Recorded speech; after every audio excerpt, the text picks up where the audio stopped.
Material handling. उद्योग के लिए प्रभावी तरीके से सामान को ढोना और रखना काफी महत्वपूर्ण होता है। कच्चे माल के अलावा ये प्रक्रियाएं पुर्जे और छोटे संयुक्त उत्पाद को कार्यस्थल पर पहुंचाने और ले जाने में मदद करती है और ये सुनिश्चित करती है कि जहां जरूरत हो वहां सामान पहुंचे। दुर्भाग्यवश अनुचित तरीके से सामान को ढोने और रखने से काफी महंगी दुर्घटनाएं होती हैं। सामान को हाथों से या क्रेन की सहायता से हटाते वक्त जिन चीजों पर ध्यान देना है वो चीजें हैं, आने जाने के रास्ते को साफ रखें। सबसे पहले उस एरिया को बैरिकेशन करके घेराव कर दें। केवल इंस्पेक्शन हुई क्रेन का इस्तेमाल करें और उसका सर्टिफिकेट हमेशा कैबिन में लगा होना चाहिए। क्रेन ऑपरेटर के पास अपना लाइसेंस होना चाहिए। रिगर संकेतक दूर से दिखने वाले चमकीले जैकेट पहने। क्रेन के आने जाने के लिए जमीन की मिट्टी को गढ़ीला बनाएं। क्रेन बूम के अर्धव्यास की गणना करने में उठाए जाने वाले सामान का वजन और सामान रखने के स्थान की ऊंचाई का ख्याल रखना आवश्यक है। बारिश में क्रेन का बूम कम ऊंचाई पर रख के चलें। सामान पर आने वाले कई ऊर्जा के स्रोत को पहचानें। उठाने वाले सामान के वजन की जानकारी लें और वजन के अनुसार उपयुक्त स्लिंग का चुनाव करें। असुरक्षित तरीके से स्टील वायर रोप को खींचने और निकालने से गलत ऐंठन पड़ जाती है। अगर ऐसी ऐंठन पड़ जाए तो रोप को बदल दें।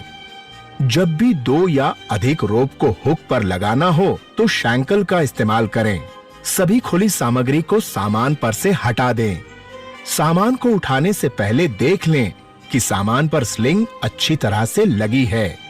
सामान को झटके और धक्के से बचाएं। कोई भी लोड को उठाने से पहले उसको पहले ग्राउंड से थोड़ा ऊपर उठाइए। बाद में लोड की स्टेबिलिटी और स्लिंग के बीच का कोण चेक करें। सब कुछ सही होने के बाद ही ज्यादा उठाएं। उठाने से पहले सुनिश्चित करें कि सामान मुक्त है और सभी रस्सी भार ले रही हैं। लोड से अलग खड़े हों। झूलते हुए सामान और क्रेन के आगे वाले टायर से दूर रहें। सामान को नियंत्रित करने के लिए टैग लाइन का इस्तेमाल करें। दोस्तों, अभी जो बातें मैंने आपको बताई, ये तो वो बातें हैं जिनका पालन हमें करना है। आइए अब उन बातों की जानकारी लेते हैं जो हमें कभी नहीं करनी है। कभी भी वायर रोप को हुक के चारों ओर न लपेटे। कभी भी किसी व्यक्ति के ऊपर से सामान को न ले जाएं। कभी भी झूलते हुए सामान के नीचे काम न करें। किसी भी लटकते हुए या झूलते हुए भार के नीचे अपना हाथ न रखें।